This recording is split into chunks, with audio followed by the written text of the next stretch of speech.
Hi everybody, welcome. It's October 11th already, 2023, and hope it's not too loud for anyone who's wearing headphones. Today's class is all about harmonics, and so of course we will be using some wonderful auditory analogies, and actually not analogies, direct teaching about what harmonics is or are. And I'm going to use my little instrument over here too, so hold on one second. Let me shift this camera around. Let me bring you over to, this part over here is not very well lit, so you can't see very effectively. But let's give you some examples of what harmonics sound like. You can't even see my instrument over here. This looks like a void. I'm not playing a void. It is actually this kind of xylophone-shaped instrument that I've played before, and it's just here in its black case. But let's just play a little something. Oh, and you know what? I'm just going to mute everyone, not because I don't love you, but just it will help the case of the sound recording over here. So we're just going to mute that. All right, so let's just play a little bit, beginning with some harmonious chimes for our day.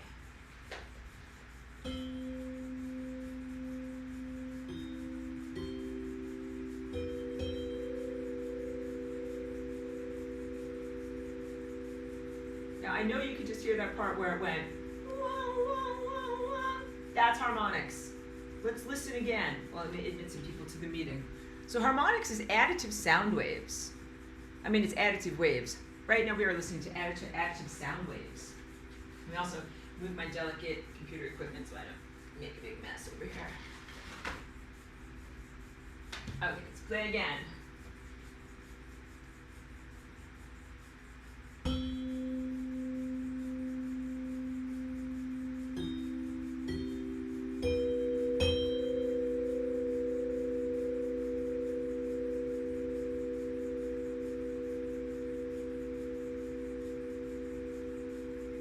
I think you could hear that, and I was bopping my head in time to the music, where it was going, whoa, whoa, whoa, whoa, whoa. That's harmonics. Let's play some more.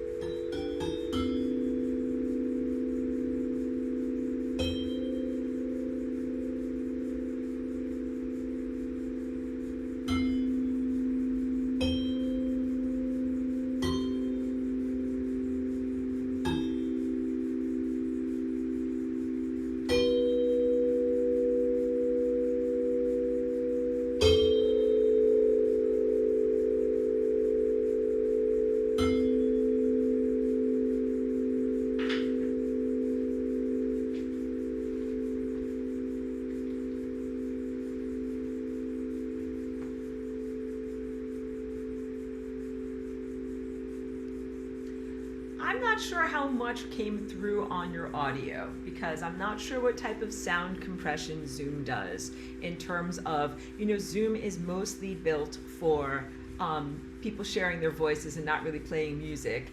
And what it tends to do is it tends to take the really, really highs and the really, really lows and kind of just chop everybody into a creamy middle. So Melissa says, sounded super nice. Thank you for confirming, because I'm always a little bit insecure as a musician. I'm like, I don't know how this is sounding to the people that are actually listening. So I'm happy that even a portion of it came through, because of course when you're in direct presence of the object emitting that, you really feel it all over your whole body. So if you guys want to know what that instrument sounds like, you can check it out. I have 2 files, one of which I've shared before called Sound Food, and I think I still have that up on Patreon. If you go into the audio files and look for Sound Food, or you can find and listen for free on Bandcamp this one that is called Elevations and Elevation Suite. So you guys know me from doing lots of digital music, and I love my synthesizers, don't get me wrong, but I also took a step away from synthesized music for Elevations, and I used just these gongs and chimes and then a few percussion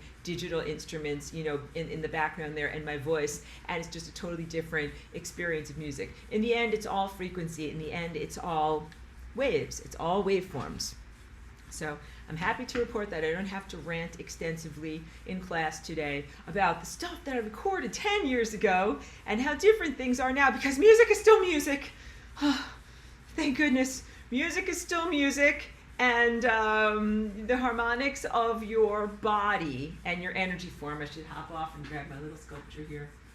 of your energy form, this, remain relevant to everything that we're talking about. So we're going to be talking in large part about abstractions today. Melissa says harmonics is a nice form of complementation. Yes. First, let's talk about even the definition of what harmonics is. I shared with you guys that experience from an art show that I did like, 17 years ago at this point, that I was sharing my paintings and someone said, "You are painting harmonics." And I didn't even know what the word meant. So I had to go home and do a lot of self-education. So this sharing is after, of course, a lot of self-education and a lot of direct experience and perception. What harmonics actually equates to is waves that overlap in perfect nested proportions. And those proportions, the analogy that I use is like if two circles are perfectly the same size, or if one is twice as big, they're going to fit inside of one another. There's no extra hanging out over the edge. You know, like if you're sleeping on your bed and you have like one foot or one arm kind of hanging over the edge, and that feeling of discomfort and, whatever, not really fitting into the parameters. That's what it's like when you have sound waves that don't fit together. All of the many, many, many combinations of sound waves that in our world we define as quote unquote not music. There's a lot of stuff, like my dog hates the sound of garbage trucks. Monday morning, garbage truck day, and she's like, "Grr, I don't like it because none of this sounds like music." And dogs' ears are so sensitive and they are so perceptive and well calibrated that basically the random gear meshing of a combustion engine the size of a garbage truck is not pleasant for the stimulation of her brain. But music is the opposite. Music is organized sound waves. So I also started off today, here, have my little keyboard and everything all set up. Organized sound waves. It sounds so pretty and so nice. What sounds pretty and nice about it is that your ears are doing math. And the math that your ears are doing is literally measuring whether the sound waves fit inside of each other perfectly. Here, I'm going to play a C that is one octave apart. Oh, I didn't play it right. Let's stop and start again. Press the wrong button. Here is a C and then a higher octave C.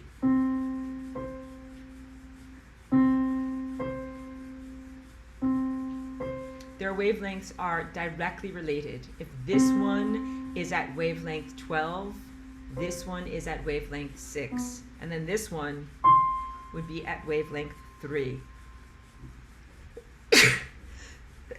Oh, pardon me.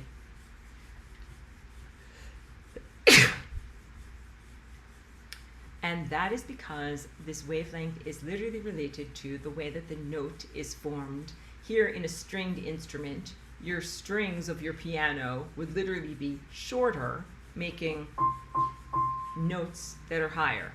So we can go all the way back to level 1 teaching. That's, I think, maybe one of the first or second lessons there about what is a wavelength and what is a frequency.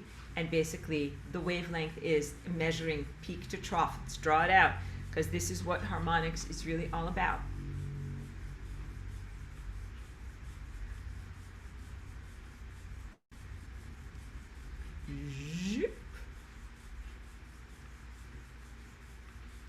I'm pressing a button. They updated stuff on Zoom. I'm looking at things and I don't know what the heck's going on. Okay, guys, bear with me. I don't know what's happening here because they changed where everything is. Oh my goodness. Wait. Oh, I have to wait. I have to recalibrate myself here. I'm like having to jump off the edge of the world. Okay. I have to press a button to do a thing. Where's colors? Oh my goodness. Okay. Thank you. That is what happens. You know, you always have to update these Zoom things. And if you don't, your settings don't work, they really changed everything around on here. So, okay, let's just begin with a regular, this is any kind of wave. There's the peak and there's the trough. And they equalize out if you put a plus over here. This plus this equals this, a neutral.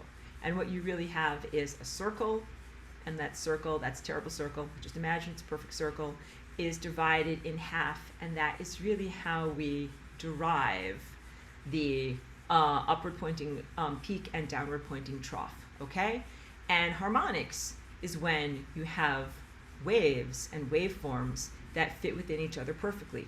Two orange waves nest perfectly within one red wave. And that sounds good because of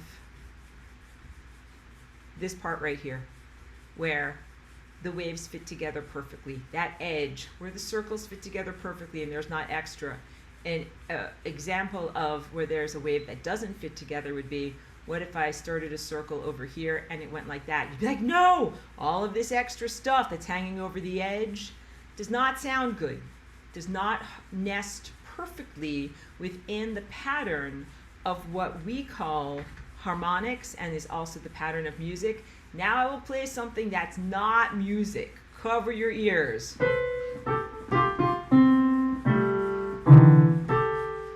Like, roar, that sounded terrible. That's correct, that sounded terrible. Because none of the sound waves matched up in the way that they're actually supposed to match up in order to form perfect harmonic integrated shapes. So we as humans, when you hear something that sounds nice and melodious and pretty, it's because it's shaped the right way. It's made of a series of curves that are complementary to one another. How does this relate to you as a human, other than the sense of you having an aesthetic choice of what gives you auditory pleasure versus what makes you feel like you're listening to horrible garbage trucks? And the answer is, you are a harmonic being. You're made of music. Let's show you what your music body looks like in a picture. This is a screenshot from the class that I did that was called Energetic Anatomy. So I've taught this as a standalone class a couple of times. What you have first is a line drawing that's done with the black India ink that shows not only the human anthropomorphic form, but all of these chakra shapes around the form. And then you also can see that the proportions of your chakras are very perfect and very intentional, and where they come together, where they meet and interact, are significant. They are non-random.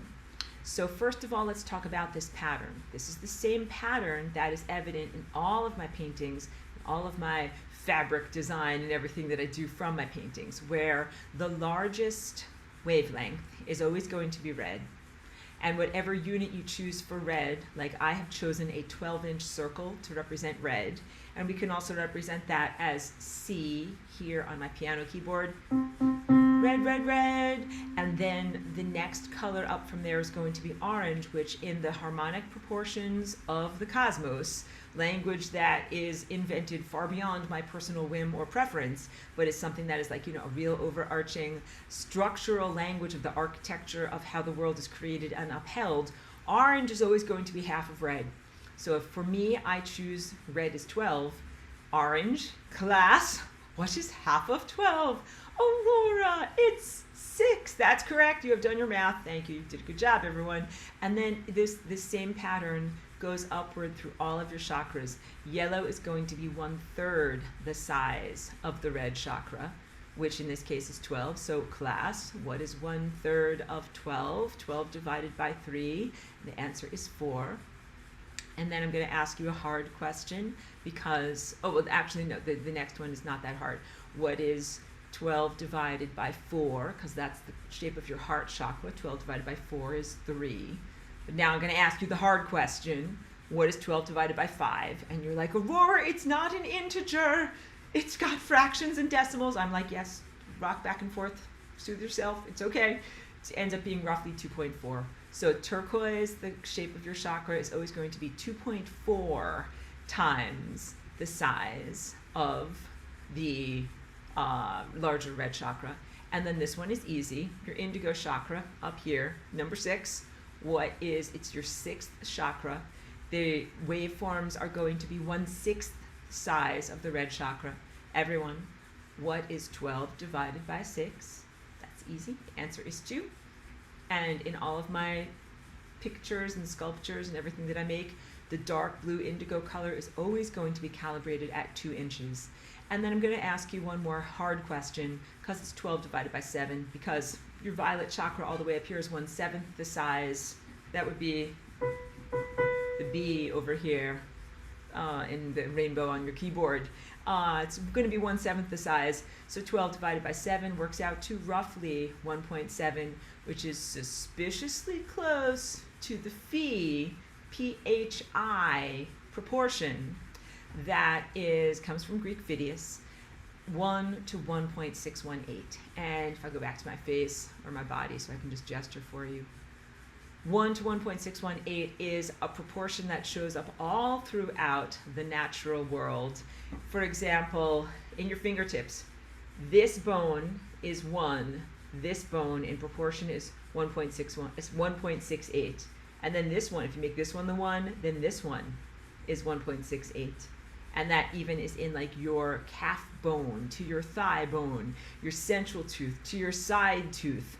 All of these basic architectures of you contain these proportions of 1 to 1.68. And that's why Phidias, the ancient Greek architect who built the Parthenon, used those proportions because they were really, really smart, and they are like at the center of who and what you are as a human being, all right? And many, many, many other natural forms and structures. Many other plants and animals also conform to those structures. It is part of the music of being alive. And why are things shaped this way? They're shaped this way because it works, yeah. And what we consider to be states of beauty and attractiveness within our species has everything to do with conforming to beautiful harmonic patterns. This music sounds pretty to you because your ears can hear that the math is really perfect in the waveforms. And when you look at someone and their teeth and hands and body are shaped the right way, then you say, you're conforming to the beautiful mathematic harmonic patterns of the world, and you must be healthy and a good mating partner. That's exactly what everybody thinks, right? As soon as they look at their possible future mates. I know, that's exactly how your mind works. No, these are largely subconscious or superconscious calculations that happen when people meet other people and look at the health and vitality of their body. But just know that that's where those impressions come from. These are not random or purely acculturated, that there is some validity in the sense of health and vitality being expressed by the divine nature of, we could call it in this case, your geometry, because it is about your earthly body. But then we go back to that imagery that I was showing you that's all about your non-earthly body, your time body. Your time body also conforms to harmonics. Let me drink water, because you guys know by now I'm walking on a treadmill. Doing my marathon.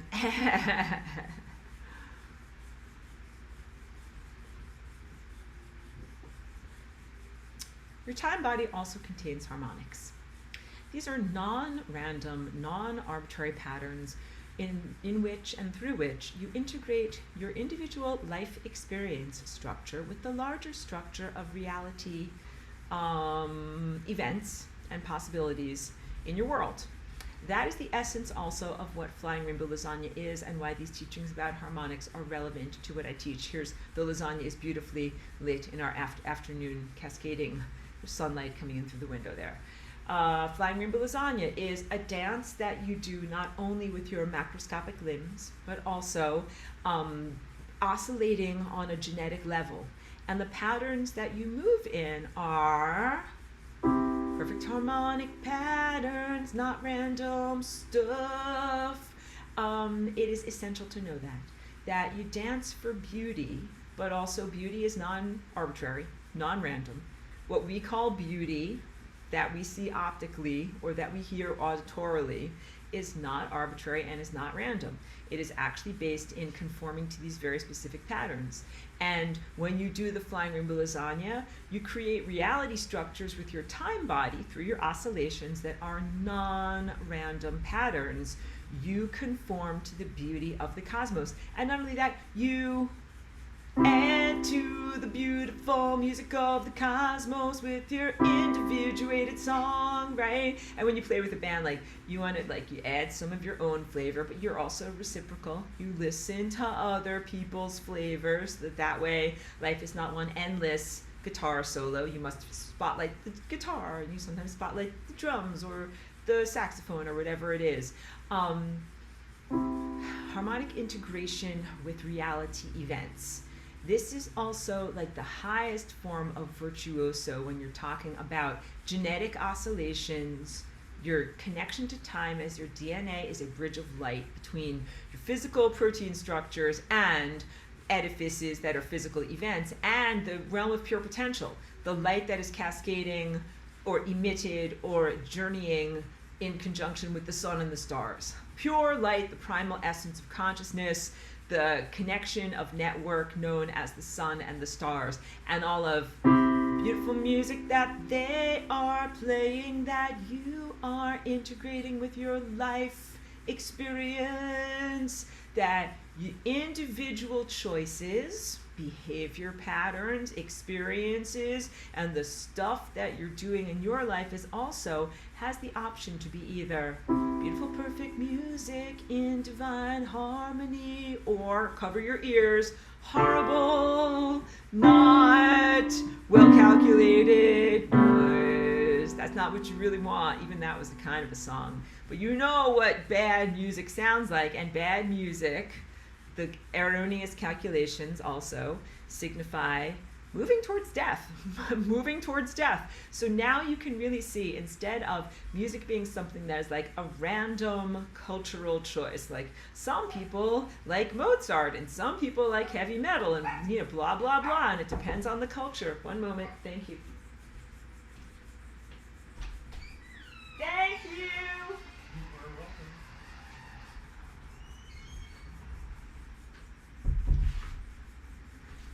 Getting a little delivery. Sorry for the interruption. But they take all the time to be able to walk all the way up like several flights of steps to put on my front door, so it's worth it for me to thank them. Non-arbitrary things that are happening in your culture that you define as music, and some things literally are life-affirming, and some things literally bring you closer to death. And so now it's not just a matter of personal taste, like I like music, you like Megadeth, we're just two different types of people. There really is a band called Megadeth. I can't believe I just, chose that band. Metallica, heavy metal, that's like, tough music. But these sound vibrations, some of them, if you listen to them, bring you into states of greater coherence and longevity, and some of them, if you listen to them, bring you out of states of coherence and longevity and bring you closer to the membrane of death. Many people will say, I'm a heavy metal addict and I've listened to them for 50 years and I'm not dead yet. It's like, that's not what I'm saying. But I am saying that certain harmonic patterns bring you in life and in behavior and in emotional patterning, bring you either closer to the membrane of death, or let's speak in positives, shifting away from this canted angle and moving towards this angle of perfect alignment, which is you as an ascended master. So the music that you listen to, and not only that, but all of the things that are in your life that are waveform presences, either can generate and bring you towards life, coherence and longevity, or bring you away from coherence and longevity. Let's even talk about the poop crapola waves, like all of the millimeter waves and the Bluetooth and all that stuff. Cover your ears. That is not good music at all. And your cells don't like having to listen to that music. So even though you might not be auditorily aware that you're in antithetical frequency soup, your cells are. They're like, this place is terrible. I'm hearing all of this bad music, and your cells get inflamed, unhappy, and even sometimes fragmented or diseased. And that is a lot of what is going on in our world right now. So very, very challenging situation. So, but I'm going to talk mostly about the ideals of harmonics. So ideally, your body is this harmonic structure where you yourself are an instrument. And this is also, I hope, how you can like really celebrate and appreciate being alive and having a physicality form. It is literally your instrument, literally the way that you emit hopefully positive, well-organized, and life-affirming harmonic vibrations to the world around you, including time vibrations, event structures that you envision and generate and then participate in. And that is what the Flying Rainbow Lasagna is. It is a genetic dance that is a greater level of freedom in the way that you dance into being different event structures in reality. And you want to dance event structures into reality that conform to these perfect, divine, harmonic patterns that basically you speak the cosmic language of its information, not necessarily optical light, but let's call it light. And that when you speak that language of pristine information, that then you are adding to the entirety of life. You are helping to sustain life everywhere and sustain consciousness everywhere. It's good stuff in your life, good stuff in the much, much larger world that you're integrating in. So now we move beyond mere aesthetics. Yes, aesthetics matter. Like, I want to make something that looks pretty and beautiful, and I want to wear it or be surrounded by it, or I want to make music that sounds so pretty and so beautiful.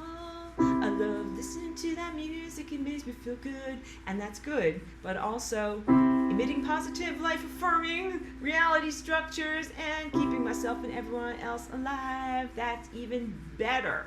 Beyond mere aesthetics, that these harmonics serve a purpose, and that literally that is why your body is shaped the way it is, because these harmonics are very biologically successful. When your cells conform to these patterns, that is considered a biologically successful organism that can stay alive, maintain homeostasis, and even reproduce and do stuff in the world. And that is who and what you want to be, and also who and what you want to surround yourself with. So other organisms, other events, substances, arrangements of molecules, and even imagery, like artwork, and also auditory things like music. So in your chakras, let's go back to this chakra picture here, because this is you as music. Each one of these notes conforms to a layer of reality. I arbitrarily begin at C. It's totally arbitrary. This part is not cosmic and universal, because essentially on my piano keyboard, like, you have a continuum. You have a continuum of frequency that goes from lower notes to higher notes, and then the gradations of everything in between. But it is a convention in piano playing to begin with the C, or the middle C, that's this note here. And so I began, in terms of learning the piano keyboard, because I had to do a lot of interesting rewiring of my brain to be able to make it function, associating each auditory note with a color, and I arbitrarily decided that we're going to start with red here. Red, orange, yellow, green, blue, indigo, violet, and then it would be white. In our human octave, what is up above violet is white. The culmination of the color recipe of adding together all of these other notes or segments into its unified totality state. On the piano keyboard, you circulate back to C, or red. So that's why there's a little bit of a pause there, depending upon what I'm trying to emphasize. But I call this the human octave. Octave from oct, 8, meaning 8, like an octopus. There are 8 notes in an octave. 1, 2, 3, 4, 5, 6, 7, 8. Let's count how many chakras there are. Red, orange, yellow, green, blue, indigo, violet. Oh, that's only 7. What am I talking about, human octave? More, there's only 7 here. That's it. You're making me do math. I'm going home. No, don't go home. Stay. Because when I say there's 8 notes in the human octave, the 8th note would be up above your head. White light. Primacy of consciousness, are the source and the destination and the zeroth dimension. So everything that you add up to. So there's red, orange, yellow, green, blue, indigo, violet, and then everything that you add up to. That's the human octave, but that's a segment of the frequency pi. There's this whole other level down here, and this whole other level down here. And even this one is so far away, I gotta go all the way over here to get it. That's so far. Oh my goodness. And then this little guy up here. I don't know if you can even hear that one. Those are elements of consciousness or areas of awareness that are not within the human octave. So you exist as a harmonic being within the octave or frequency slice of pi of the continuum of frequency that is known as your present state and level of existence. And also you're on a journey where you will evolve and then be able to go into and access even finer levels of state being. You were down here, then this was the highest you could be. Then you get into this level. So there's a constant level of refinement. That's the spiritual journey that you're on, and it's a positive thing. What I'm trying to say is, like, when you graduate from this level of reality, you don't poof out of existence. You then find yourself at the beginning of the next level of reality, where you will begin to refine and focus your consciousness again as part of a very positive, life-affirming, expansive, eternal journey, in contrast with your expectation from your present circumstance that it's just more imprisonment, my shoulders go down, more turmoil, more karmic washing machine, I'm melting, I can't do it. Now, it is very, very different than that. And also, when you reach those culminative moments, you get a big, giant burst of kapow that gives you the energy to keep going on. So if you might feel soul weary from your experiences of going through this particular refinery, it's because you're over here, getting up over to here, that's getting up to violet, and then you're almost at the next level. And when you get from here to the next level, get a whole bunch of positive energy. That's what makes people do marathons. Because after you run for 26 miles and you kind of like make it to the finish line, you get across that finish line, you get a ton of energy because you got really depleted during the marathon. Then you break the tape at the end of the race or journey. And in that moment of reaching your goal, a ton of energy floods back to you, and then you're like, that was so great, let's do it again. You begin training for the next marathon. And that is what's happening on your soul's journey. And these nested harmonic infrastructures are super positive. They are great. As I'm talking about all of this to you, I keep on emphasizing, like, these are divine patterns and they are part of the architecture and the structure of reality. And I recognize that you're coming out of a very traumatized reality structure that might not be that positive, and you might feel part of you like, that's it, throw this whole thing out the window, I don't like it very much. I'm like, wait, please do not throw the entire reality structure out the window, because you have had a lot of bad experiences yourself. There's been a crapola level of experience, but there are amazing levels of experience to be able to go to and be embedded within next.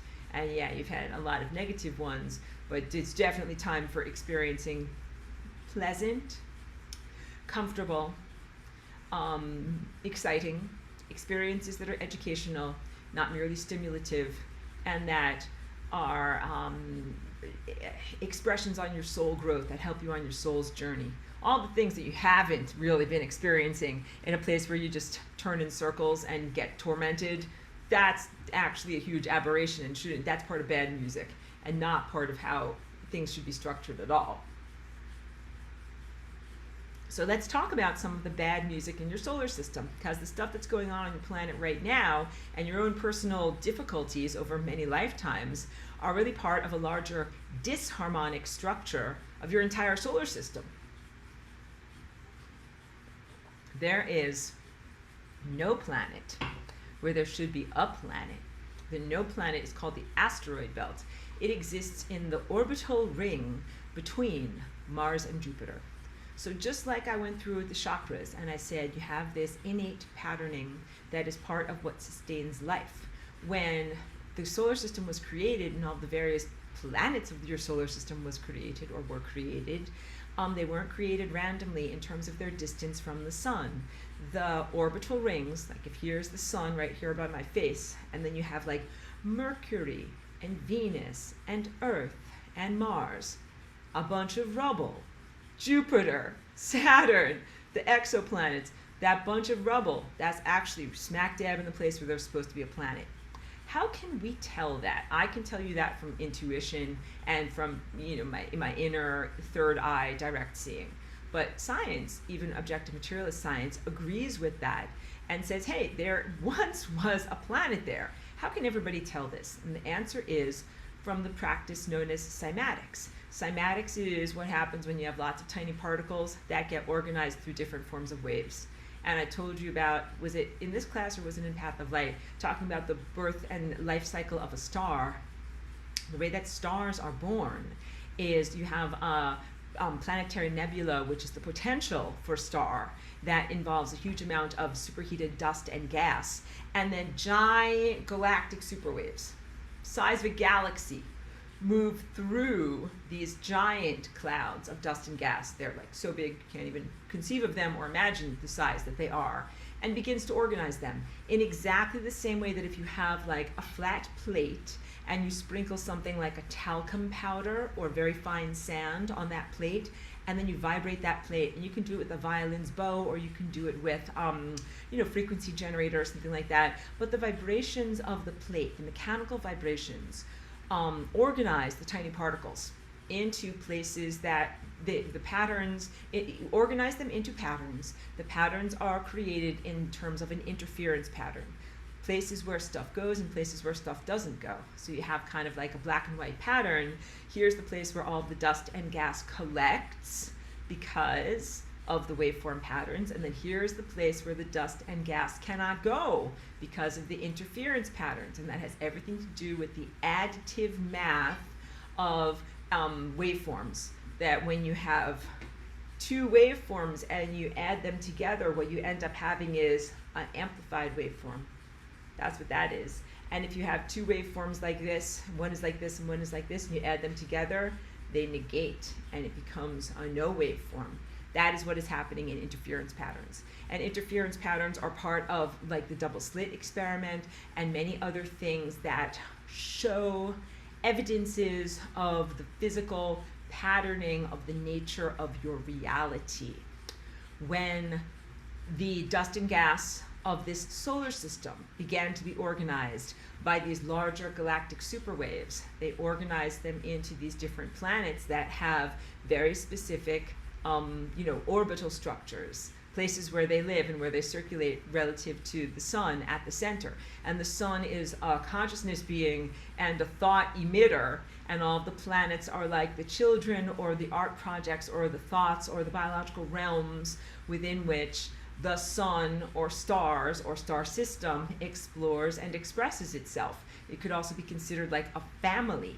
And all of the planets in your solar system have analogs in the sense of your chakras and in the sense of layers of reality and even in the sense of becoming refined through different levels or layers of reality. And then you've got like, there's a whole layer of reality missing in your solar system.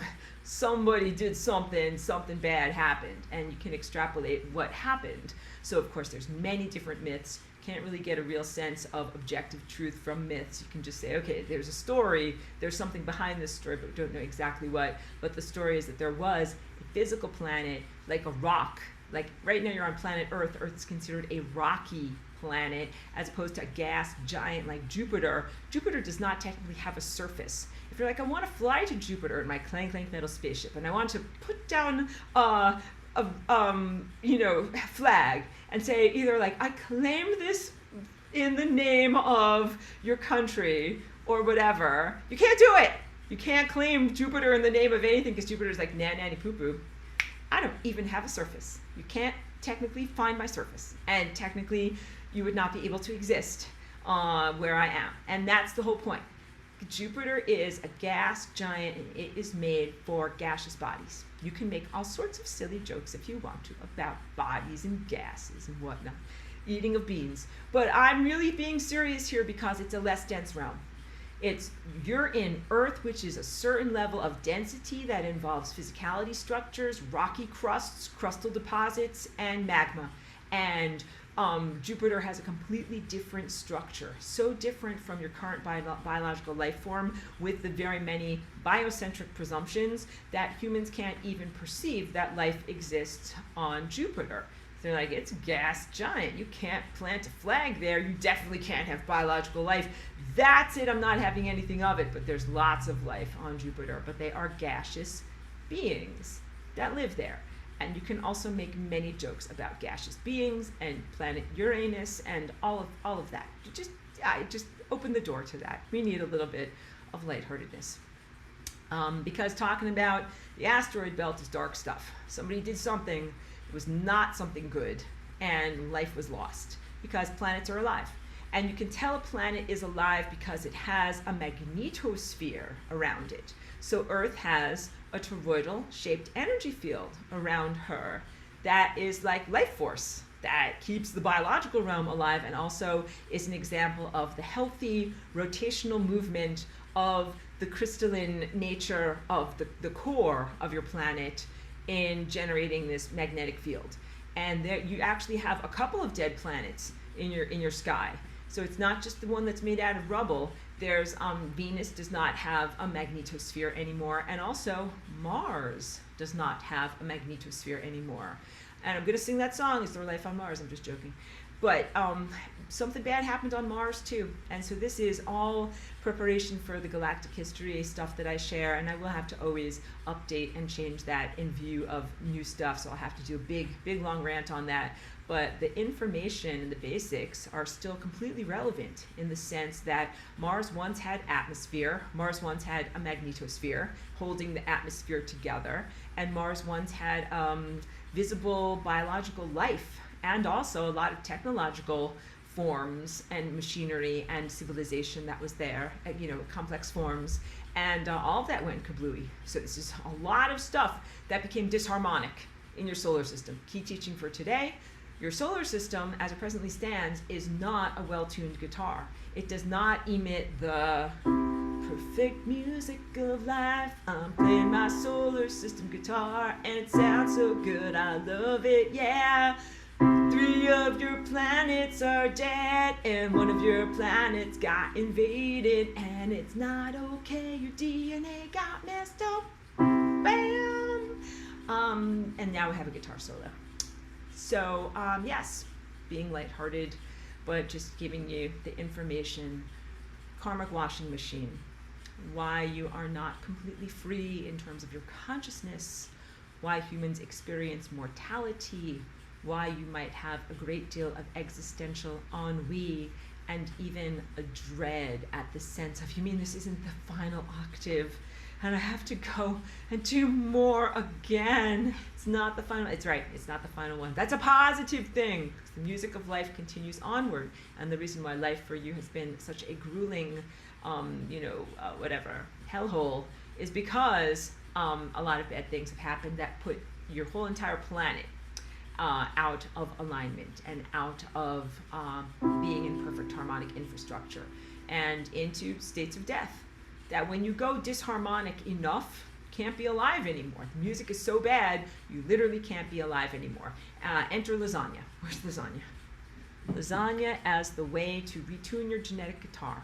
Lasagna as the way to create new rectification musical structures of reality that sound good, feel good, and keep you alive. And even are like very joyful and like, hooray, I'm so happy that reality exists and everything didn't swirl down the cosmic toilet. That is what Flying Rainbow Lasagna is. So I also say about myself and where I come from in my origins, just getting my hair out of my way here, I am made of music, and that's accurate. Your definition of music is that it's an organized waveform presence, and I, Aurora, when I'm not in a physical body like this, hair. I am a waveform presence, and I am made of music, and that's literally what I am. And even as I am in this physical body with hair, what I am is a waveform that is animating this body in very, very specific patterns. And that, my definition of self, is this abstract waveform pattern. And right now I'm in a physical cellular body, and I'm using the DNA as like the piano strings to emit lasagna music. And of course, each one of you have your own biological piano that you use to emit the music of life. And if you play your biological piano in the right way, then you get to stay alive. And if you don't do well, then you hit the membrane of death from too many wrong notes. And when I talk about the pooties, or those pesky occupiers of the membrane of death, then what you have there are the musicians who smashed their guitars on stage. They played the wrong notes. They played really, really wrong notes. They played so many wrong notes that they got killed in a way that just has left them kind of time smeared and unresolved. Long story, again. Let's talk about the harmonic integration of different layers of your body. And wait, before I go forward with that, there's comments over here. Let me get to this comment. Okay, great. Melissa, and thank you as always for your thoughts and excellence in sharing, says, is unpredictability just universal patterns yet recognized, or is it aspects of infinity growing? That's a great question. Wow. I would say that unpredictability transcends and supersedes something that has not yet been recognized. Like when I talk to you about the dance of molecules in the atmosphere of your room, like your house where you are sitting right now. That is a very, very complex level of language, of movement, of dance. That is so complex that humans can barely even perceive it, conceive of it, much less calculate it, and be able to learn the language of what's going on. I would say that's at that level that you were talking about, a pattern that has yet to be recognized. I'm really talking, when I do Flying Rainbow Lasagna and teach others about it, as spontaneously generating new levels of information that have never been explored before. So to use the analogy of like my piano keyboard, we've created a song, we've sung it, it's this pattern, but we've never created a song that's this pattern. And in every moment that you're doing Flying Rainbow Lasagna with your DNA, what you're able to do is put together the building blocks of who and what you are on an energy level, on a time level, and on a physical level. And instead of doing the patterns that have been already explored, to do, and then, but then I'm not going to do that one. I'm like, I already did that pattern, I got to do a different one. And then the next time I do it, I have to do an even different one. And then you end up having this whole entire long string of unpredictability numerals or notes. That is what Flying Rainbow Lasagna is. You know, I would say that the unpredictability nature of infinity as it relates to lasagna's generative characteristic is more similar to an endless number like pi. Pi, which is the symbol for the numerical proportion that involves the circumference of a circle, which it doesn't calculate to infinity. It calculates to a number that goes on infinitely without ever repeating. That itself, you guys, just as a brief aside, just like a little secret sharing for you here, right, on this totally public video. But if you want, you know, endless energy, you actually have it. Just pick up, where's a circle? Here. Here. It's just a circle. A circle. You actually have endless energy. It's going to be like, wah, wah, I don't like that solution. Like, I'm giving you the solution, it's right there. But of course, it takes a lot of sophistication to be able to really recognize how you have an endless amount of energy that comes out of the circle. And once you get that level of sophistication, you won't be interested in like power plants to be able to make your light bulbs go. But, you know, 3.14159, blah, blah, blah, blah, blah, endless repeating numbers up to infinity that has never been found to have an end.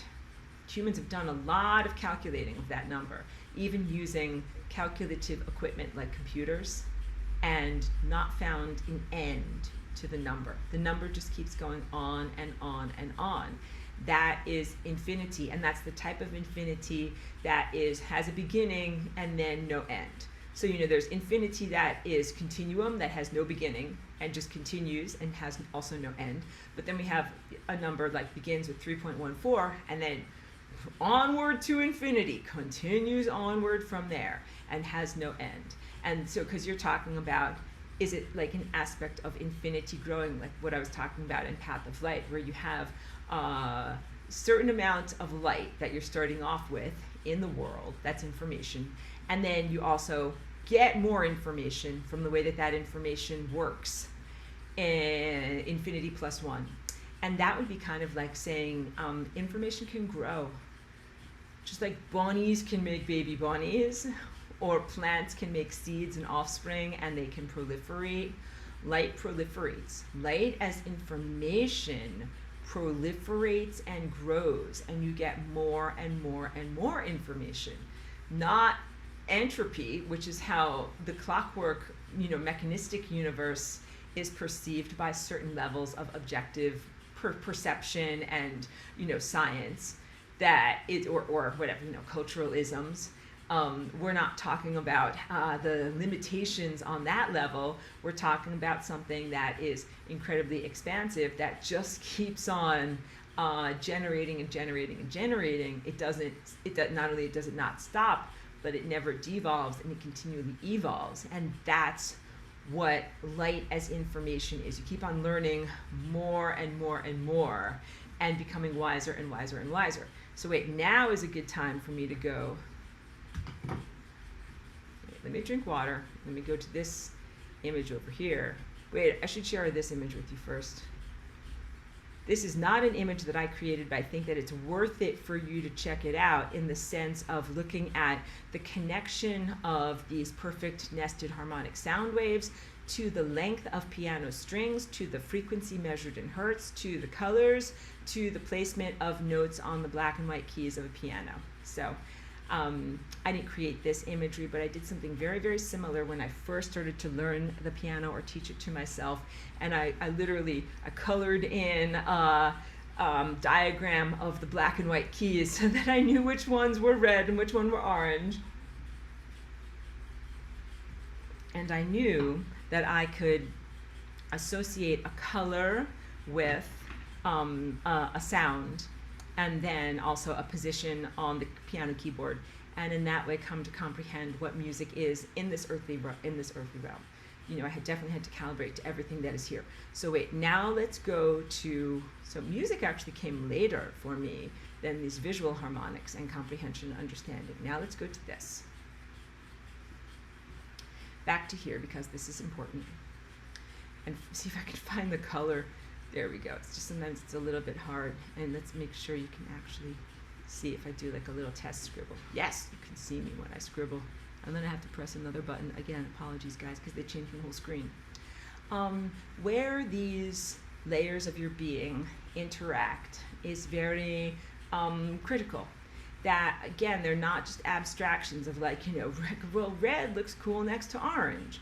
That's not how this is set up. This is actually set up with each layer of your being representing qualities and a subtle layer of reality, and the harmonic integration of how these circles fit together represents truthfulness on the level of the functionality of each of these subtle layer body realms. Red being the physical, orange being the mammalian emotional, yellow being the daily waking conscious intellect, green being the heart, unconditional love tone, and which I say is the A on the keyboard. Clearinghouse of all information flows both into and out of or up through your heart, and also universal currency, and then upward from there, everything that's your higher faculties, which is your throat chakra, that is authenticity, honesty, and communication, your insight, which is pure knowledge, unclothed by words and uninterpreted, really just the raw data of insight without an analysis placed upon it. And then the top within your human octave is violet, and that is your divine connection, your connection to that which is higher, also your crown, also the directive needle inside of the compass of your being that will always direct you as to where is God, where is the divine presence, where should you be aiming in terms of time, where should you be focusing in terms of your awareness or the questing of your mind, or where you should be going and what you should be doing comes from your divine connection. And all of these layers of being have complex relationships. So what, I don't know if you can decipher my drawing here. It makes a lot of sense when I actually take time and go through it as the entire anatomical drawing class. So if you can see, like over here, you've got a place where the lower edge of one of the yellow chakras rests upon the upper edge of one of the orange chakras, that is emotions. That means your intellect and your emotions are linked. There is an interaction right here along this membrane, where literally the emotions that you experience and how the energy is flowing in figure eights through your emotional centers has a direct relationship to your intellectual, analytical, daily waking ego thoughts. You guys probably already know that. You're like, yeah, Aurora, of course, my emotions affect my thoughts. And also goes in the opposite direction. My thoughts affect my emotions. There is a harmonic relationship between these two aspects of my inner being. So I will try to be accurate in what I'm showing with you here.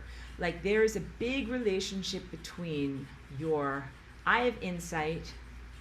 Let me erase this part and draw this part, because it's already in here. It was part of your homework if you took the class. Right over here. Eye of insight nests perfectly within this orange cleft that is this orange emotional center.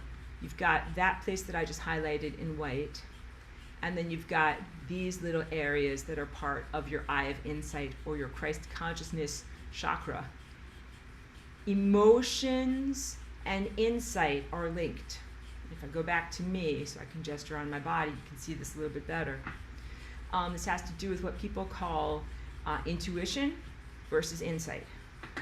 Intuition, that's your guts. That's here. It's below your belly button where your digestive organs, your intestines, and your reproductive organs are located. It's guts. Feel it in your guts. People ask this all the time. They're like, well, what does your intuition say? What does your gut say? Always trust your guts. And that's very, very truthful when it comes to just flying blind without your higher faculties. When you're like, that is the feeling center that you have that will help you to be able to navigate different life situations. And those life situations can be about like an opportunity, like whether you want to go someplace or work with someone in a job or be in relationship with them. But it can also be about the basic nature of what people are. Your guts will tell you, your intuition will tell you, either you trust a person and maybe you're attracted to them. That's all guts. Intuition. It's your gut brain talking to you. It's where your neurotransmitters are literally generated in your hormone structures. Or maybe it's the opposite. Maybe your guts tell you, run. Run in the opposite direction. Run with everything you've got and don't go near that person or that opportunity or that obligation. And then let's contrast that with insight. Insight is not an amorphous blob. Insight is not just a generalized feeling like your guts and your intuition. Insight is super duper specific. So look at my paintings. You can't see them. They're very backlit right now. But if you look like on my dress over here, like this is all really specific. I measured everything out and I painted it with the tiny, skinniest brush I could possibly find. And I did everything in that painting on purpose. I was not like Jackson Pollock. Jackson Pollock, an abstract expressionist painter from the United States in the 1950s. And he just splattered paint all over. Just blah, blah, blah. He just put stuff everywhere. He put it where it felt right. He was painting in broad strokes, literally, with a paintbrush this wide. And with house paint, big giant paintings with big giant brushes and house paint, and did very generalized stuff that was not very specific. These are two different painting styles. You have two different levels of psychic perception on your body. Emotion state, big, giant, painting in broad strokes, kind of having a feeling that's generalized but not knowing specifically what it is. And then to contrast that, your eye of insight, which is super duper specific, super duper organized. It's the aperture through which you ingest light directly and through which it's very focused.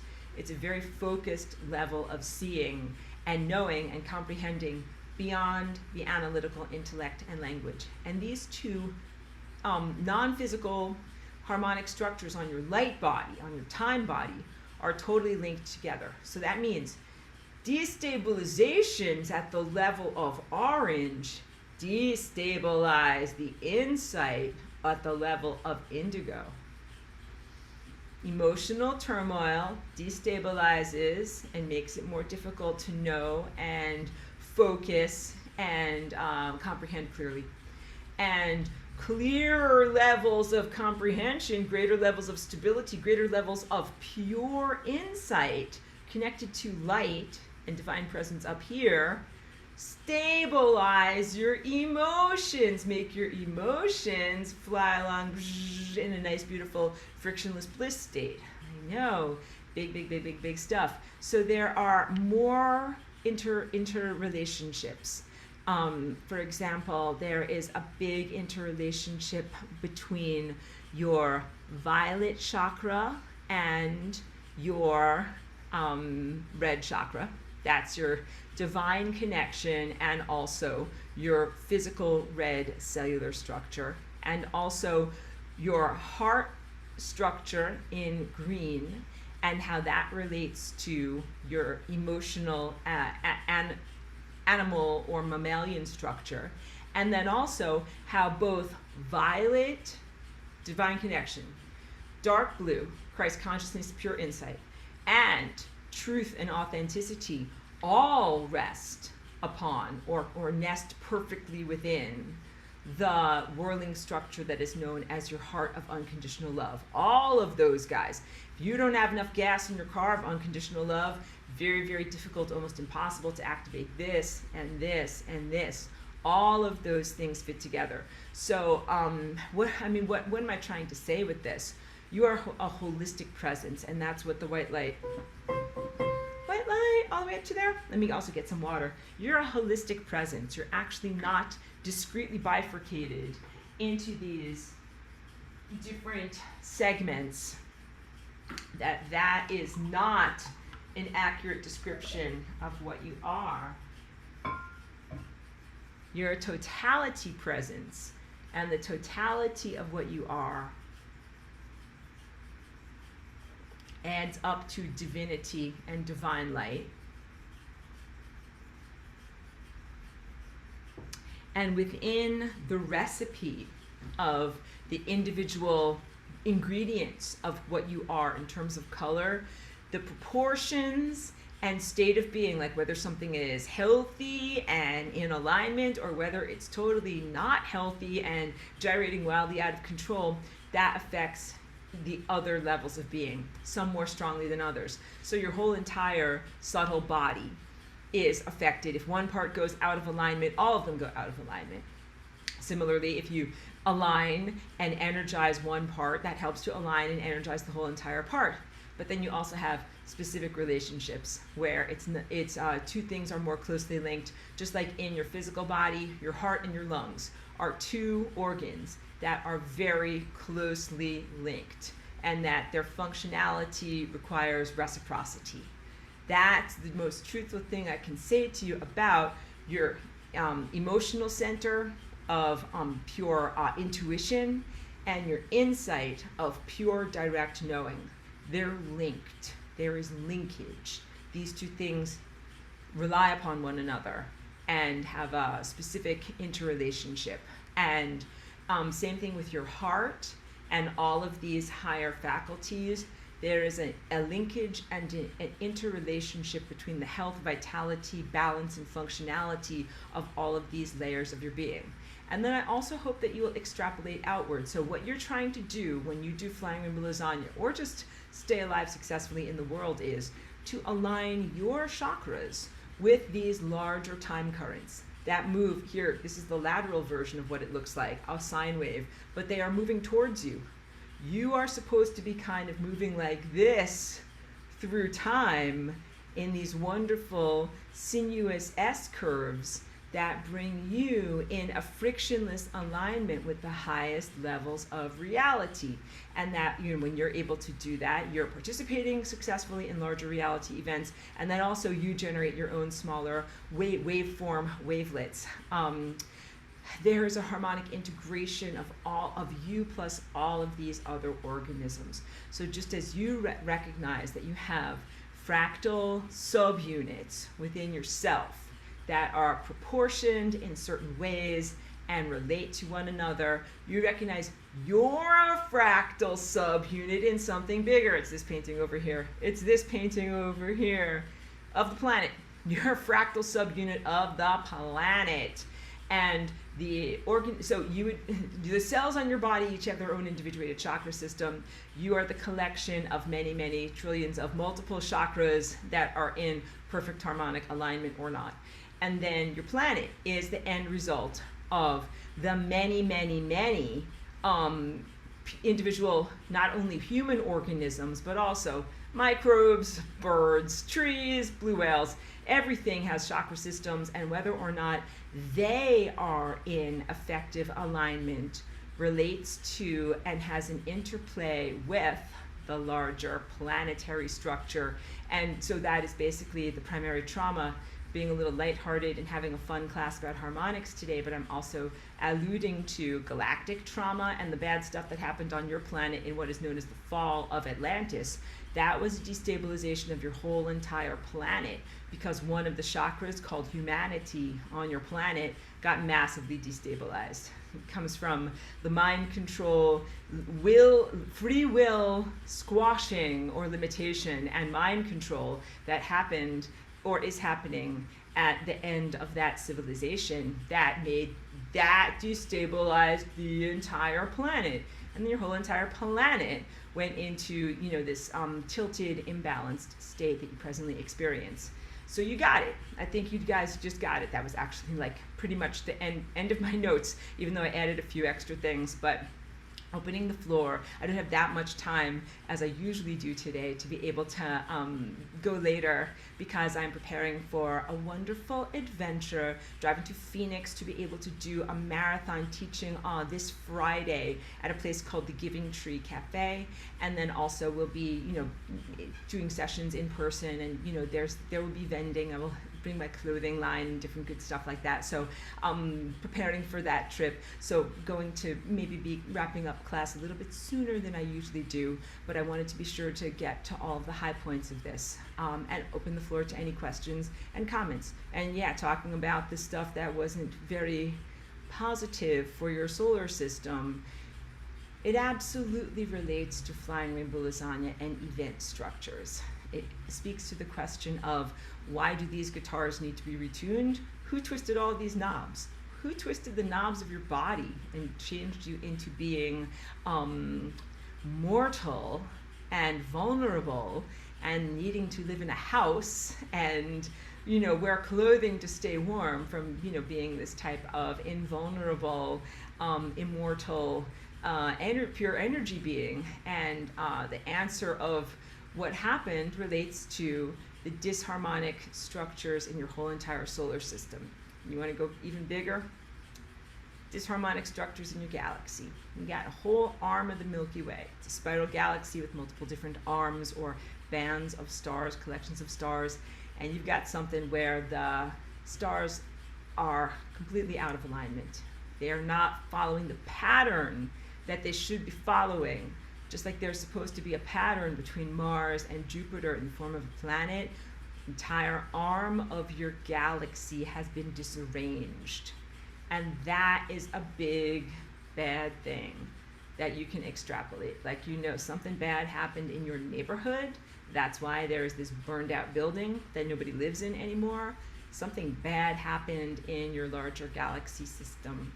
And that is literally the story of technology, the destabilization of your solar system, why there's been degradations to and invasions of and genetic splicing of your DNA as an organism, and then why it would be necessary to flying rainbow lasagna create these new patterns, which are essentially a return to your primary patterns, find new pathways to express your primary patterns. Why would you have to do that? Because you're overcoming something that happened that was very traumatic and bad, not only on your planet, but in your solar system, not only in your solar system, but in your galaxy, and then also possibly even wider. But I don't have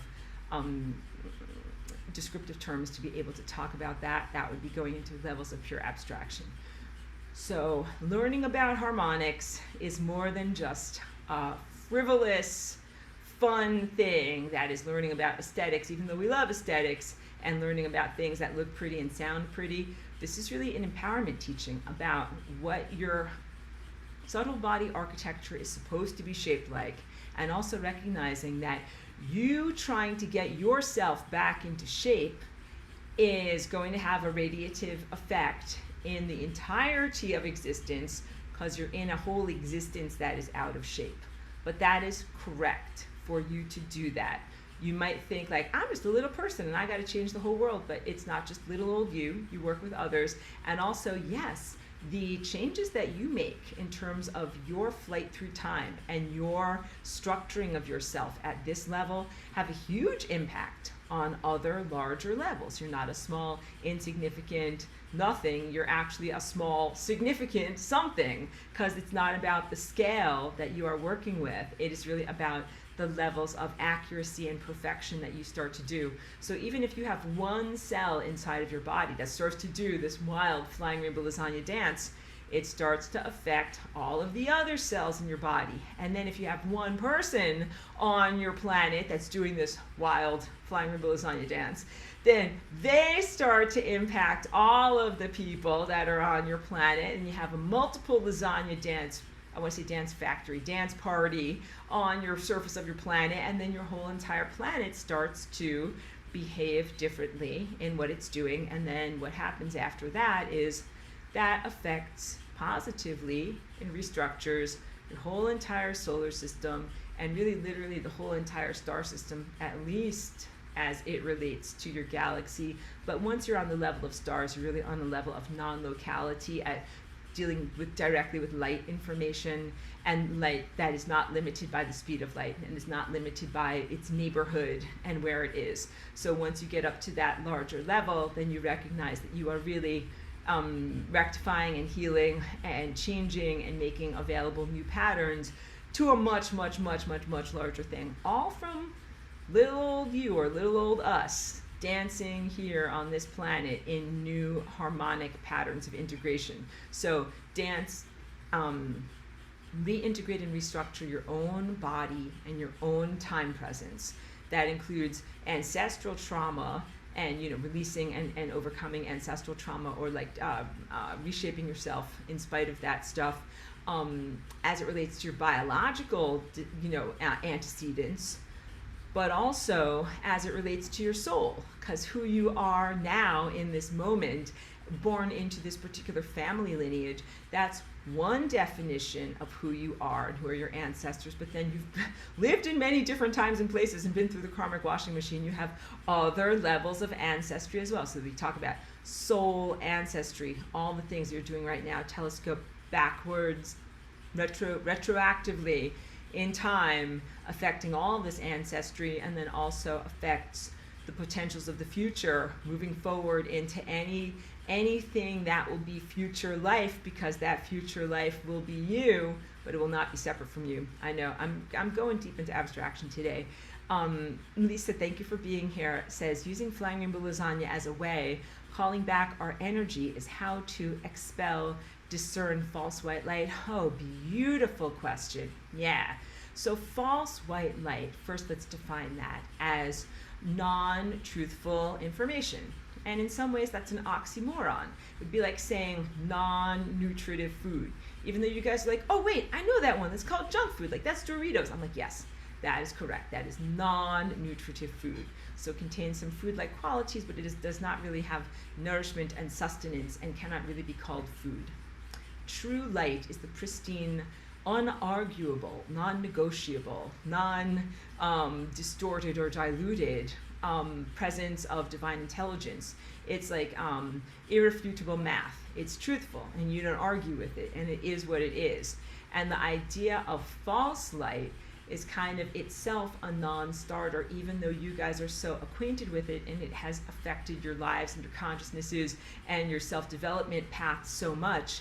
It's non-information. So false light we can define as either non-information, random, chaotic, signal poop that doesn't mean anything. But false white light can also be intentionally misleading, like containing a small amount of truth, but then distortion, or a complete fabrication that has no basis in reality and is an imitator of truth, but it's not really truth, food-like substance. Like Doritos imitate the flavors of food, but it is not actually food and will not sustain you. And when you eat it, it takes energy away from you. There's a lot of really, really big, deep questions about the origins of where could false light come from. Is it something that is part of the divine mind? Because light itself and all of these harmonic patterns, this is evidence of divine mind. And we're not just talking about ignorance when we talk about false light. Ignorance would be like darkness, a place where light has not gone. That's very different. That it might be considered a part of self-knowing, different and other than a place where some presence has gone, but has gone in wrong patterns. And that's what all of you are coming of age in terms of your spirituality in a world of wrong patterns. There's real music, here's real music.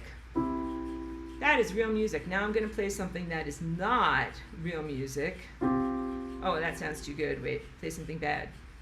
That sounds bad. Good. That is not real music.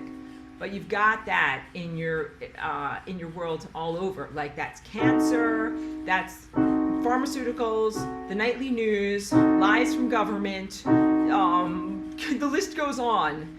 Nanotechnology, 5G, subcutaneous pollutions. That's like, you're like surrounded by a lot of stuff that is a form of stimulation. Your ears are certainly being stimulated, but it's not music. And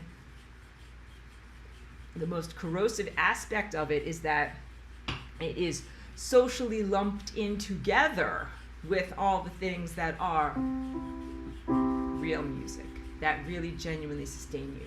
That's what is so psychologically damaging. If there's a big bifurcation that's made, it's like, that's stuff that's not true. Stick it in the bucket of everything that's not true. This is the stuff that's true and meaningful over here. That is psychologically life-affirming. You're like, technically that bad stuff shouldn't even exist, but it does exist somehow, stick it in the bucket. And when all of it is swirled together and there's no separation and no one is sticking it in the bucket and you're just kind of consuming or being exposed to all of it, that is where the soul corrosion happens. So it's absolutely essential in your life journey right now to create really, really strong spiritual, energetic, and consciousness boundaries. This is really what contract removal and sovereignty work is about, saying what is music and what is not. What is harmonic, life-affirming, coherent sound waves, or coherent life waves, or coherent subtle body information waves, and what is not. You're in a war right now that is a frequency war, or a war about waves that stimulate you but do not actually carry information. That's the big problem. Like even your eyes are being subjected to a type of optical stimulation, but that does not carry actual information. And that is the definition of what an illusion is. Seeing something that isn't really there. Something is being stimulated in your eye that makes you expect or see a shape that doesn't actually exist.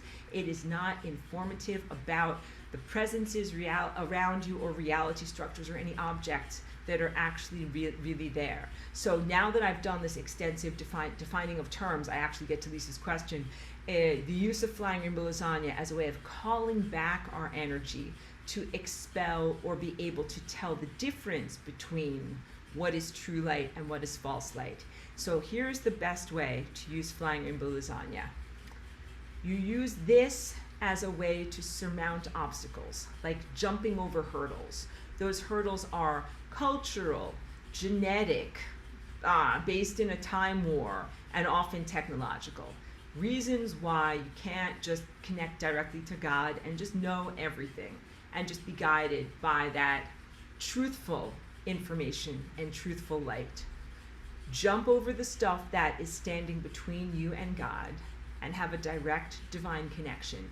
And in that direct divine connection, there will be plenty of information to be able to discern and say, let's put these things over here in this bucket.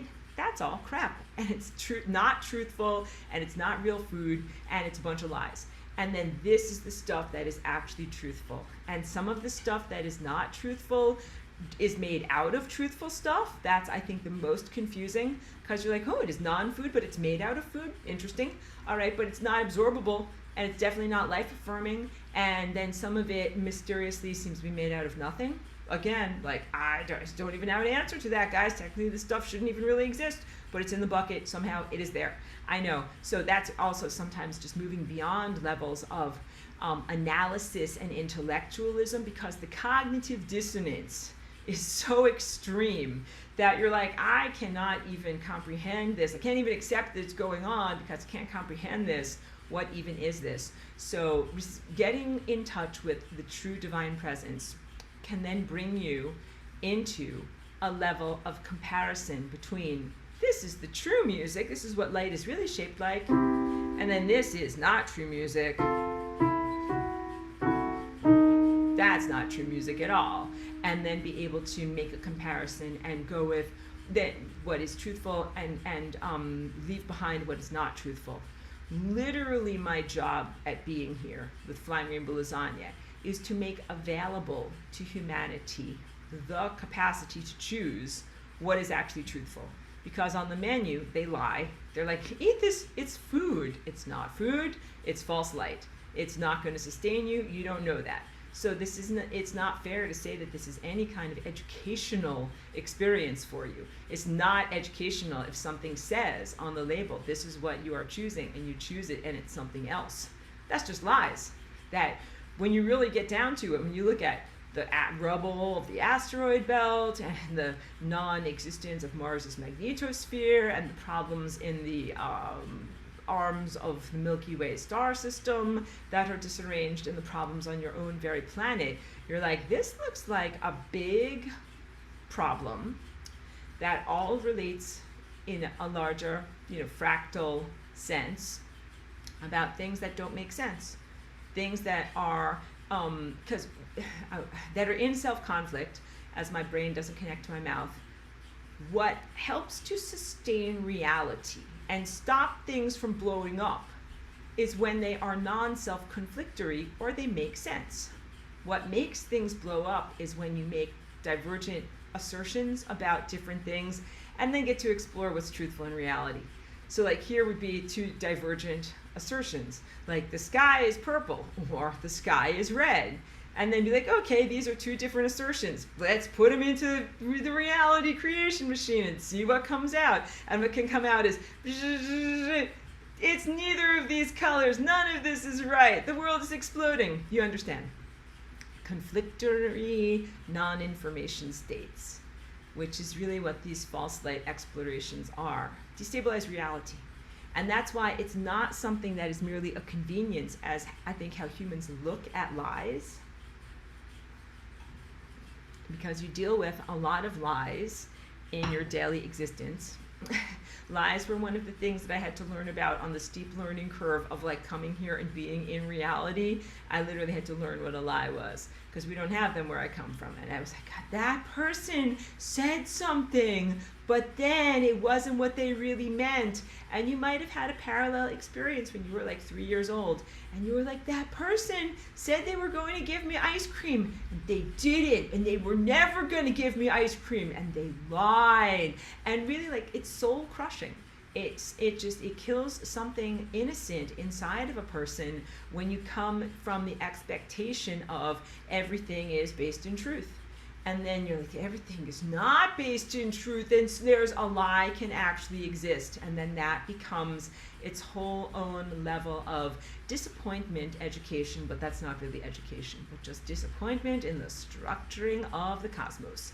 So on a more positive note with Flying Rainbow Lasagna, the best way to use it for accessing truth to then be able to recalibrate and to be even able to know, like if you're exposed to false light, or false light has become part of your structure, like your thoughts, your beings, your expectations of reality, like how can you even know in order to clean house if you don't have, like, you know, a nice bright sunny day when you can actually see where are the muddy footprints, where's the dirt, where's the dust, how can I clean this stuff up, because you're not even getting a clear view. I actually think that's one of the most disheartening things about your present circumstances. Without clear light, it becomes very, very difficult to be able to actually even see what is happening in yourself as a person, what is happening in your journey as a social dynamic, like everything with other people, what is happening in your planet. Like you can't even really see what are the things that are real, what are the things that are untruthful, and what are the things that need to be cleaned up. So then I'll also just tell you this is not part of my notes, but is a basic truth. There is something that is higher than this level of seeing. Like you go through the self refinement process to be able to activate and awaken your higher faculties, and you're able to see and be guided by using this inner vision here. And that's very, very effective. But then kind of like God always puts a lot of fail safes into the world. What if you can't see? What if your eye gets sand in it, or you know what I mean? Like, like I can't see, or there's fog, or any of the other different circumstances that would make it so that you couldn't see. And then you're flying blind. Not that effective to just go by intuition, because you're painting in broad strokes, and it's very, very hard to be able to be like exactly in alignment, on target with what you're doing when you can't actually see. And the answer is, when you can't see at this level, you actually use an even higher sense to be able to sense your environment and navigate where you want to go and navigate what is truthful. And we're really at that level in our collective experiences and individuated lives of having to reach for and rely upon that higher level of perception, even beyond this, which you would think like that's the highest level of perception. But there must be an even higher level of perception, because there are so many fail safes and protection structures to make certain that the cosmos continues onward, and to make certain that everything does not devolve. What if you can't get, because this is how you get new information, what if you can't get new information into the system? How are these people going to know where to go? How can they learn this? There's a problem at this level. And the answer is that there's a way to move beyond that level and to calculate, to be guided by something that is even beyond that level. That is the level that I connect to be able to do the complex calculations that are what the Flying Rainbow Lasagna is. So the Flying Rainbow Lasagna, we're really talking about, and we'll do a lot next week with the actual genetic movements, the patterning of your DNA and the way that it's moving and twisting and kind of swirling together, and then also the way that that is jiggling time all around you. It's both of those things. And accuracy matters. So when I do a dance and I might be moving my arms like this, it's about more than how I'm just moving my arms. It's also about like my cells are utilizing oxygen, my cell-to-cell communication, my electron transport chain, like all of these metabolic aspects that are patterned. There are patterns that are happening within my body, and some of them are neurological, some of them are metabolic, some of them are chemical chain reactions, some of them are based in literal biophotons and light. And that Flying Rainbow Lasagna is using that highest sense to be able to do the calculations and do these calculations, do these patterns in exactly the correct way. That is in alignment with these larger superstructures of both time and consciousness and potentials of the world. So it is a joy to conform to those patterns. I never feel like this, like, stop making me conform to those patterns. Want to play some Megadeth and headbang or something like that. I'm not like that at all. I'm like, I love conforming to these beautiful patterns of the cosmos. It feels so good to me. It feels so right to me. It feels like I'm myself, like the most natural thing in the world. I share this with you so that you can calibrate to that and know what I'm even talking about, because none of this is a conflict where you're like, oh, like that thing that's external to me is like telling me to do this thing, like whatever, mom or dad or the principal or Jesus Christ, someone is telling me to do something and I don't really want to do it, I'm not really in alignment with it, but I have to do it, and all that inner conflict that happens. But this isn't that. This is on like a basic state of the way that numbers act, or the way that you look at, mathematical structure in the cosmos.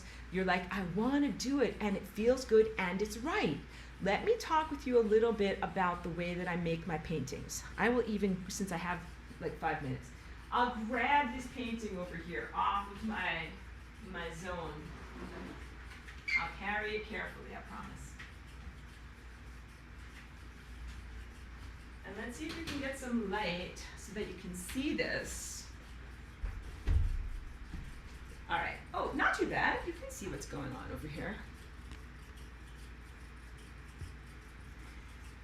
How do I figure this out? How do I know what circle fits with what circle? And the answer is, I do a lot of drawings and I do a lot of exploration to see how they all fit together. And some of it I know from calculating, like 6 plus 6 equals 12. So 6 and 12 are gonna have a positive relationship and interrelation. But some of these, they do surprising things that I didn't know, I couldn't predict until I actually do the whole entire pattern. And I know you might not see it in strong resolution because it might get kind of fuzzed out a little bit, but this painting is really all about, and all of my paintings are about, where these lines come together. Like there's a place over here where I've got a circle that is color-coded to green, and it fits with the circle that's color-coded to red, and it fits with the circle that is color-coded to turquoise. And then all of that is tangential to another circle that is color-coded to green, and another one that's color-coded to turquoise. So this little place on the painting becomes this very exciting place that is very specific, non-accidental, and all of this is my exploration of larger patterns that exist. Oh, now you can't see it quite as well because of the lighting, but larger patterns that exist. Sorry. Okay, but you got a bit of a sense of what I'm doing over here. I'm exploring larger patterns that exist. That these patterns actually are already part of the divine infrastructure of reality, and I'm exploring them. That is part of the mind of God, or the larger stellar network, or these larger patterns that are already happening in terms of time and events. And when I am able to figure out, like, oh, like this giant red circle fits perfectly with this smaller blue circle, I get very happy inside. That's the point that I'm trying to make. I don't consider it to be a burden. I'm never like, I really wish I could paint just like a bunny or a hippopotamus. Why do I have to paint these stupid circles and stay within the, laws of harmonics in the cosmos? I'm like, wow, like this is so joyful. I love exactly what I'm doing. And then when I'm doing it and I'm like, wait, this blue circle fits perfectly within this red circle, and that's harmonics. I'm like, yay, yay, yay, this is fantastic. So I bring that up because I want you to feel that way in your life, in terms of your body, your subtle bodies, or your light chakras, light body, and energy of your life and the events of your life. That I want you to feel like, hooray, I am integrating harmonically with the amazing pre-existing patterns of time and the cosmos. Sorry, my thing beeps when it stops. We'll get started again. Integrating perfectly with these patterns of the larger harmonic structure and upholding of the fabric of reality. Hooray! I love working within those parameters. Hooray, I love it when my body fits within those parameters. I love it when I love it when life events fit within those parameters. Here's one way that you can tell that you're fitting within those parameters. health and vitality, and non-decrepitude. So that means you're moving through time, but you're not looking like old or worn out, haggard, or whatever, diseased in any way. But also synchronicities. Synchronicities are these little thumbs up wink from the cosmos that is kind of like when musicians are playing together, and when you start to really groove, and you're in your thing, you're grooving, you kind of look at the other musician, and the other musician's like, yeah, wink, keep going, you're doing great. That is the cosmos. Cosmos is you. And you are playing or jamming or collaborating with the artistic nature of the cosmos in order to express reality around you.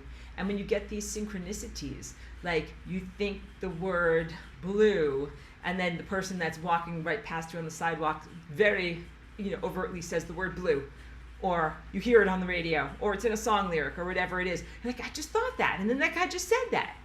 That is wink, yes, kid, keep going, keep grooving, you're doing good. And you kind of don't let it throw it off your game. Take it ooh, yeah, keep going. Synchronicities, they tell you that you are in alignment and that you're going in the right direction and that you're being a part of the larger positive harmonic infrastructure. So Lisa, I hope that I spoke well to your question, because it's an excellent question, and to the concern of how do we even navigate in a world of false light, because I love it when I'm working in the world of true light.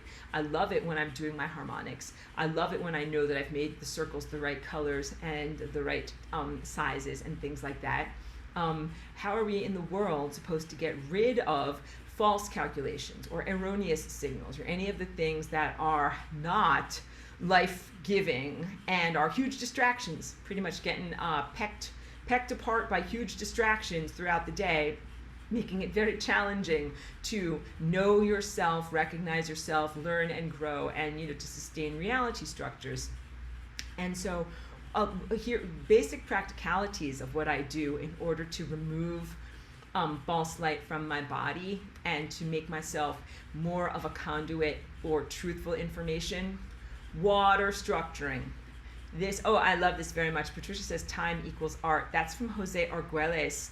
He's a really worthwhile teacher, not a total endorsement of the man, but he did a lot of work on the Mayan calendar, translating the Mayan calendar and getting people to understand healing time and healing your calendar system will absolutely heal your culture. And time equals art is also about not just commodifying your time, like, hey kid, chomping a cigar, you want $5, want to buy a sandwich, go dig me a ditch, pay $5, take you an hour.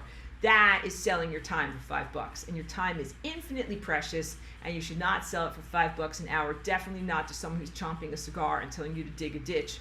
But if you love digging ditches, like Charlie B loves digging ditches and finds it to be very satisfying, especially when he's working on his own garden and landscaping project, that's a completely different can of worms, because it's a different contextualization. Your inner heart tells you it's my time to play in the cosmic symphony, and I am going to dig a ditch, and it's going to really help with the irrigation of my garden, and it's going to feel great, and my muscles are going to feel so fantastic. That's really different than when you really don't want to have to do something like that, and essentially someone has to coerce you with money. And welcome to America. Welcome to America. I live in the United States, for anyone who's in a different country. But welcome to America, where it is the most normal thing in the world to be coerced by money. That is the culture and the definition of what life is like around here. You'll be coerced for money, and that is called, hey kid, get a job, where you are, it doesn't matter whether you're feeling state or whether you want to harmonically integrate with those events. You are bribed into participating in certain things because someone else with money has the capacity to bribe or coerce you into doing them. Patricia says this synchronic order is all about harmonics and the journey through time. Oh, that's beautiful. I don't know if that's a book or what that is, but that sounds really fascinating and like something that I would want to know about. So definitely tell me more, or send me something more on that. So the beginning of the domestication of humans was basically the capacity to be coerced out of shape, out of alignment with your ideal timelines, doing the things that you know you really want to do for some reward. And the reward could be a sandwich, or beer, or tiny clay pieces like they used for money in Sumeria, or pieces of gold, or whatever it's been, salt, throughout the ages, whatever people have been coerced with, that's why they call it salary, because that's from the ancient Rome, where you got paid in salt, because you need to have salt in order to stay alive and not to die. So yes, resources to be able to be used as a bribe to take you closer to the membrane of death. That is like a definition of a world of false light. And clearly it's been going on for millennia inside of your world. These are deep patterns, these are deep traumas. And then the healing of those deep traumas happens in this generation. And that's with Jose Arguelles, time equals art. To say my time is infinitely valuable. I use my time to make art, meaning that like when I do my art, it's my personal self-expression. So even this, the definition of this will be hard for you to comprehend, because a lot of people make art because other people ask them to. Be like, here's a picture of my cat, make me some art. It's gotta look like this. That's acceptable in this culture. But that's not really the definition of art. The definition of art is usually, I make this thing because something deep inside of me makes me want to do it, and then I share it with others as a pure form of self-expression. And then other people say, hooray, I like it. But it's not really that normal for someone else to kind of like request or require that your art looks a certain way or does a certain thing for them, and that is, you know, kind of one of these kind of questionable power dynamics that again comes out of this world of cigar chomping commodification, where artists need to stay alive. And so many great works of art have been made on commission. That's what that's called. Hey, paint me a portrait of my wife. Hey, paint me a portrait of that naked lady and I'll give you money. Hey, paint me a landscape of my house. Paint me a whatever, a hippopotamus, a thing. Paint it for me and I will pay you. And artists are like, okay, like I need food, I'll do it. But that's not necessarily how we're supposed to live as artists. To contrast, and in the pristine world, as an artist, you're supposed to have an inner vision, which is what I experience. Oh, Cheeky's here, let's hug Cheeky. And then when I have that inner vision, I say, now my job is to try to be as accurate as I can to share with others what I saw in my inner vision. And that's me doing my cosmic job. And let's say someone was like, well, Aurora, like, I like your inner vision, but it does not go with my couch or with my inner architecture. Can you please make your inner vision look different? And I would have to be like, I'm very sorry, but I can't make it look different. Maybe you could change the color of your walls, or the color of your couch, but I cannot make this thing look different because it looks this way, because this is literally what the fabric of reality looks like. So, but then, you know, if you have very, very strong boundaries and standards like that, then you would not be an artist that could do something on commission. So these are just, you know, we talk about time equals art. If you have these incredibly strong boundaries and self-limitations in terms of the integrity of what you do, like, you might really be a starving artist. You might really starve. You're never gonna have a sandwich kid because you can't paint something that is what people want to buy, and that is its whole own thing in America these days. Very, very different than other times and places. Lisa says, thank you. So grateful for Flying Rainbow Lasagna, bringing stability to rectify an inner balance.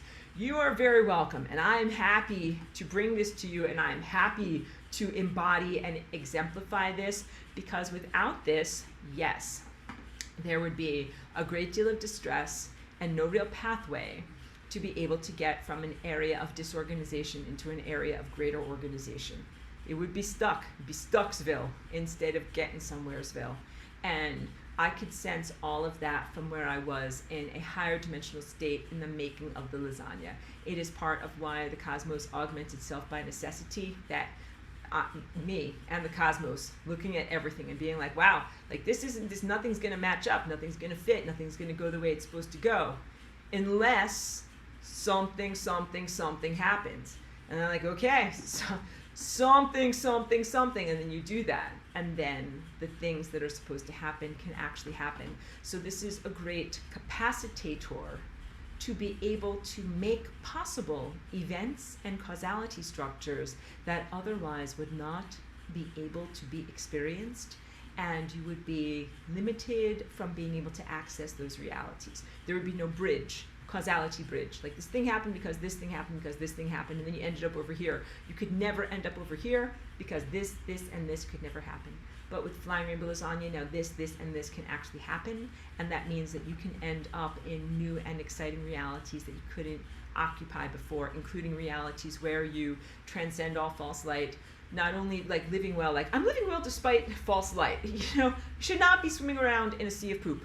You should actually be in an information-rich environment. So your babies of consciousness, you're developing. I feel very protective over you, and I feel very, very distressed when I see how much non-signal, non-information stimulation you are exposed to, because all of that stuff, I don't want you to internalize it as truth. I want you to know that's not real food, that's Doritos. Stick it in the bucket of stuff that needs to get out of this reality. Don't let it affect you, and please align with and attune yourself to greater levels of truthfulness, real nourishing light, real life-giving ideas and information. That's like sometimes I think for many of you, easier said than done, right? Be like, you know, like Aurora, like it would be a lot easier if this stuff that's not supposed to be here actually wasn't here. I wholeheartedly agree. And that is a big part of my motivation for being here. I'm like, it is not even fair to have nascent consciousnesses just coming forward, be exposed to so much non-intelligence and anti-life signals, and somehow they're supposed to learn and figure all this out, like almost impossible. So yeah, you need to have a lot of extra assistance and clarity to bring you towards the truthful signal, and not to be stuck on your journey or fooled or, you know what I mean, cheated in some way by illusions of false light that technically shouldn't even be there. But you guys know Roadrunner cartoons, right? In Roadrunner cartoons, sometimes he would paint an illusion on a rock face. He would make it look like there's a doorway or a tunnel there. And then what will happen? You think there's a doorway, but it's just a rock. Go smashing your face directly into a rock face, and there's not actually a way to get through there. That is the real danger of illusions. When they either say that there is a doorway when there is no doorway, or they say there is, like, you know, a safe road over here when it goes over a cliff. Illusions can actually be dangerous. Lies and false light can actually be dangerous. They can be distractive and prevent you from going through the real levels of pure light and integration that you're supposed to go through, and they can also lead you down time tunnels and into reality structures that are completely against life, and that in a lot of ways, you know, it's not fair. It's not a fair assessment of who you are. Like, I thought there was a road there. It wasn't. It was an illusion. Now you're dead. Like, that's not fair. That's not okay. It doesn't really say anything to you about you as a person and the choices that you make, because you're making the best choices you could according to your sensorium. So that is also why a big part of navigating time is moving beyond anything that can be limited or controlled or hijacked or diminished or anything like that, and moving into states of pure divine knowing, where you're like, make your decisions in every moment, knowing that you're in the perfect alignment, avoiding all mistakes, avoiding all traps, avoiding all illusions, and in the greatest possibility of unlikelihood, achieving the real transcendence, which is singularity, alignment with the zeroth dimension, not transhumanist singularity, but being in the world of pure light, overlapping with all light, essentially being an ascended master, transcending this octave of human reality. You do it anyway.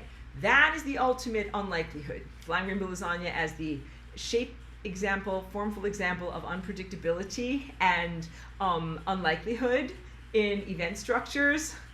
You lasagna when you do the most unpredictable, most unlikely thing, and the most unlikely thing would be, you know, you're completely blinded and the target is all over the place, and you're still like an arrow archer, gonna hit the target perfectly and get the arrow exactly in the center of the target. It's like so unlikely that it seems impossible, but it's not impossible, and it actually happens, and you're doing it. I actually think that is a really positive note to end upon. And Cheeky is barking at me, and she wants the actual statistical likelihood of food going into her dish right now, and then also achieving a walk.